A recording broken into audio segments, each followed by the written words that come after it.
दिल्ली शहर में सुमन नाम की एक लड़की अपने पति और सास ससुर के साथ रहती थी। सुमन पेशे से एक नर्स थी। उसकी शादी को 10 साल हो चुके थे, लेकिन उनकी कोई औलाद नहीं थी।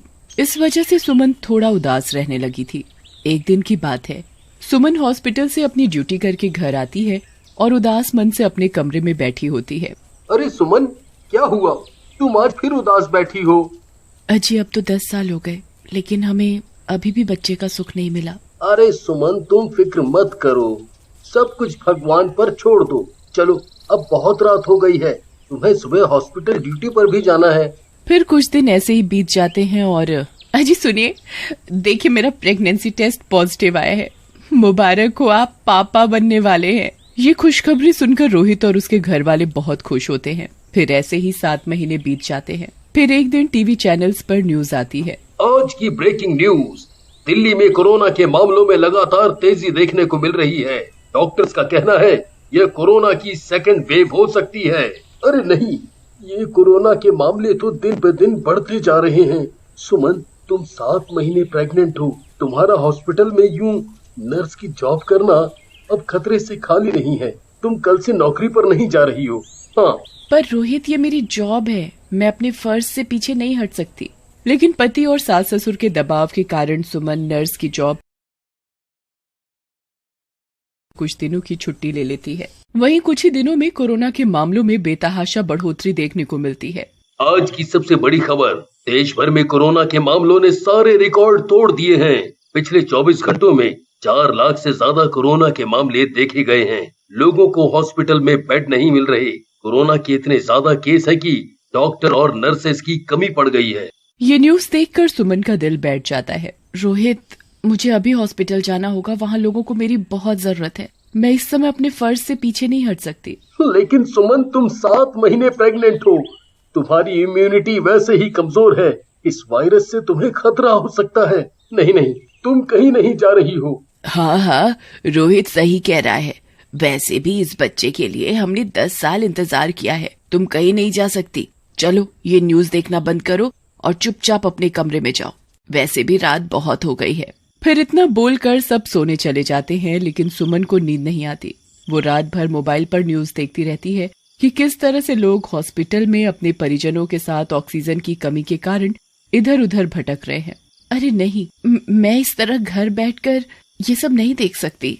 मुझे अभी जाना होगा। रोहित पास में ही सो रहा होता है। सुमन चुपके से उठती है और अपने नर्स के कपड़े पहनकर तैयार हो जाती है और चुपके से अपनी स्कूटी की चाबी उठाती है और दबे पांव घर से हॉस्पिटल के लिए निकल जाती है।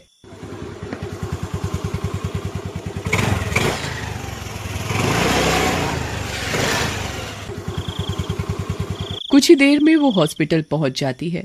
वहां का मंजर देखकर सुमन के पैरों तले जमीन खिसक जाती है। हॉस्पिटल के बाहर लोग ऑक्सीजन न मिलने की वजह से तड़प रहे होते हैं। तभी एक औरत सुमन के पास आती है। नर्स जी, मेरे साथ चलिए ना। देखिए ना, मेरे पति सांस नहीं ले पा रहे हैं, एक बार उन्हें देख लीजिए ना। तभी एक बूढ़ा आदमी वहाँ आता है और सुमन से कहता है, डॉक्टर साहब, एक बार मेरे बेटे को देख लीजिए। वो सांस नहीं ले पा रहा। मुझे अस्पताल में एक बेड दिलवा दीजिए ना, एक बेड दिलवा दीजिए। लोगों की ऐसी हालत देखकर सुमन की रूह कांप जाती है। हे भगवान, ये सब क्या हो रहा है? मैं इनकी मदद कैसे करूं? तभी सुमन एक एक करके सब मरीजों को देखने लगती है। अरे नहीं, इन्हें तो ऑक्सीजन की सख्त जरूरत है। मैडम, आप कुछ कीजिए ना, ये सिक्योरिटी गार्ड हमें अंदर नहीं जाने दे रहा है। आप मेरे पति को अस्पताल में भर्ती करवा दीजिए ना। आप लोग यहीं रुकिए, मैं अभी अंदर देख कर आती हूँ। फिर सुमन हॉस्पिटल के अंदर जाती है तो वहाँ का नजारा देखकर वो डर जाती है। एक बेड पर 2-2 मरीज पड़े होते हैं। कोई भी बेड खाली नहीं होता। हर जगह चीख पुकार मची होती है। अरे सुमन, तुम यहाँ क्या कर रही हो? तुम तो प्रेग्नेंट हो और छुट्टी पर थी। तुम्हें यहाँ नहीं होना चाहिए। तुम अभी के अभी घर जाओ। नहीं प्रीति, मैं लोगों को इस तरह तड़पते हुए नहीं देख सकती। बाहर बहुत से मरीज तड़प रहे हैं। हमें मिलकर ज्यादा से ज्यादा लोगों की मदद करनी होगी। लेकिन सुमन, हॉस्पिटल में बेड खाली नहीं है। हम उन्हें कहाँ रखें? हम इस वक्त सबकी मदद नहीं कर सकते। इतना बोलकर वो नर्स वहाँ से चली जाती है। मुझे ही कुछ करना होगा। फिर सुमन को वहाँ एक खाली स्ट्रेचर दिखाई देता है। वो उसे उठाती है और उस पर एक ऑक्सीजन सिलेंडर रखकर बाहर ले जाती है और बाहर मरीजों की मदद कर इसी तरह पूरी रात बीत जाती है। अरे सुमन कहाँ है?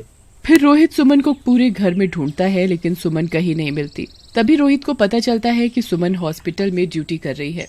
मुझे तो पहले ही पता था ये महारानी किसी की नहीं सुनने वाली। मना करने के बाद भी हॉस्पिटल चली गई है। नहीं माँ, इस वक्त हमारा देश बहुत बड़ी आपदा से जूझ रहा है। हॉस्पिटल में वैसे भी स्टाफ की कमी है। मुझे भी लगता है सुमन का ये फैसला बिल्कुल सही है। हमें उसका साथ देना चाहिए। फिर सुमन इस तरह रोज हॉस्पिटल जाने लगी और हॉस्पिटल के आंगन में मरीजों की सेवा करने लगी। सब मरीज सुमन को दुआएं देते। सब कुछ सही चल रहा था। फिर वही हुआ जिस बात का डर था। एक दिन सुमन की तबीयत अचानक खराब हो गई। उसे तेज बुखार और खांसी होने लगी। अरे नहीं सुमन, तुम ठीक नहीं लग रही। फिर शाम को सुमन का कोविड टेस्ट भी पॉजिटिव आ गया। हे भगवान, वही हुआ जिस बात का डर था।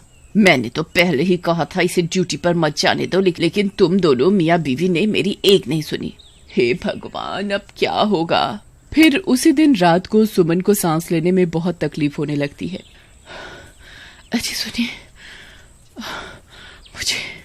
मुझे सांस लेने में बहुत परेशानी हो रही है। सुमन, मुझे लगता है तुम्हें इसी वक्त हॉस्पिटल लेकर जाना होगा। फिर रोहित सुमन को अपनी गाड़ी में बिठाकर नजदीक के हॉस्पिटल की तरफ निकल जाता है और कुछ ही देर में हॉस्पिटल पहुंच जाता है। लेकिन वहां पहुंचकर उसकी आंखें फटी की फटी रह जाती हैं। वहां बहुत से मरीज हॉस्पिटल के बाहर ही तड़प रहे होते हैं। फिर रोहित सिक्योरिटी गार्ड से पता करता है तो उसे पता चलता है कि कोई भी बेड खाली नहीं है। फिर वो वापस गाड़ी की तरफ दौड़ता है। अरे नहीं सुमन, हमें किसी और हॉस्पिटल में जाना होगा। यहाँ तो कोई भी बेड खाली नहीं है। इस तरह रात भर कई हॉस्पिटल के चक्कर लगाता है, लेकिन उसे कहीं भी कोई बेड नहीं मिलता। सुमन, अब तो एक ही रास्ता है, हमें तुम्हारे हॉस्पिटल जाना होगा। तुम तो वहाँ एक नर्स हो, तुम्हें तो बेड आसानी से मिल जाएगा। फिर यही सोचकर रोहित गाड़ी को तेजी से भगाकर सुमन के हॉस्पिटल पहुँच जाता है और भागकर सीधा गार्ड के पास जाता है। अरे सर, यहाँ नर्स का काम करती है, उसे ऑक्सीजन की बहुत जरूरत है। नहीं भाई साहब, हॉस्पिटल में एक भी बेड खाली नहीं है। अगर बेड खाली होता तो ये सब मरीज यहाँ बाहर क्यों पड़े होते?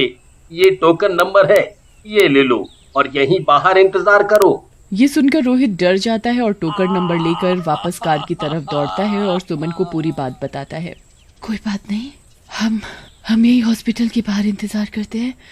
क्या पता कल सुबह तक हमारा नंबर आ जाए। तभी सुमन की तबीयत और बिगड़ने लगती है। रोहित जोर जोर से रोना शुरू कर देता है। रोहित के रोने की वजह से सभी मरीजों का ध्यान सुमन की तरफ जाता है और कुछ मरीज सुमन को पहचान जाते हैं। अरे ये तो नर्स मैडम हैं, जो इतने दिनों से हमारी देखभाल कर रही थी। सही कहते हो भाई, अगर ये ना होती तो आज मैं जिंदा ना होता। सुमन के लिए लोगों का इतना प्यार देखकर रोहित हैरान रह जाता है। तभी सुमन की सांसें फूलने लगती हैं।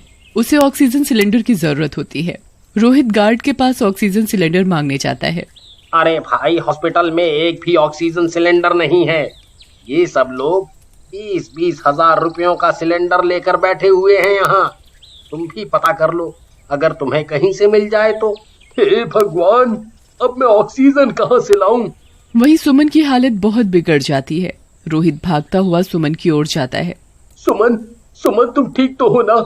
सुमन, हॉस्पिटल में ऑक्सीजन सिलेंडर नहीं है, अब मैं क्या करूं? अरे भाई साहब, आप घबराइए नहीं, आप कुछ देर मेरा ऑक्सीजन यूज कर लीजिए। आज मैं नर्स मैडम की वजह से ही जिंदा हूँ। फिर रोहित उस मरीज की ऑक्सीजन सुमन को लगाता है और कुछ ही देर में सुमन की हालत में सुधार होता है और इस तरह रात बीत जाती है। फिर सुबह होने पर सब मरीजों के कहने पर सुमन को हॉस्पिटल में पहले बेड मिल जाता है। रोहित जी, अच्छा हुआ जो आप सुमन को समय रहते यहाँ ले आए। हमें अभी इनकी डिलीवरी करवानी होगी, नहीं तो बच्चे की जान को खतरा हो सकता है। फिर डॉक्टर सुमन को ऑपरेशन थिएटर में लेकर जाते हैं और कुछ ही देर में ऑपरेशन थिएटर से एक बच्चे के रोने की आवाज आती है और एक नर्स बाहर आकर रोहित को बताती है, मुबारक हो, आप बाप बन गए, आपको एक प्यारी सी बेटी हुई है और हाँ, अब सुमन भी खतरे से बाहर है। ये सब सुनकर रोहित की खुशी का ठिकाना नहीं रहता। फिर रोहित बाहर जाकर सब मरीजों को शुक्रिया कहता है और सबके जल्द से जल्द ठीक होने की कामना करता है।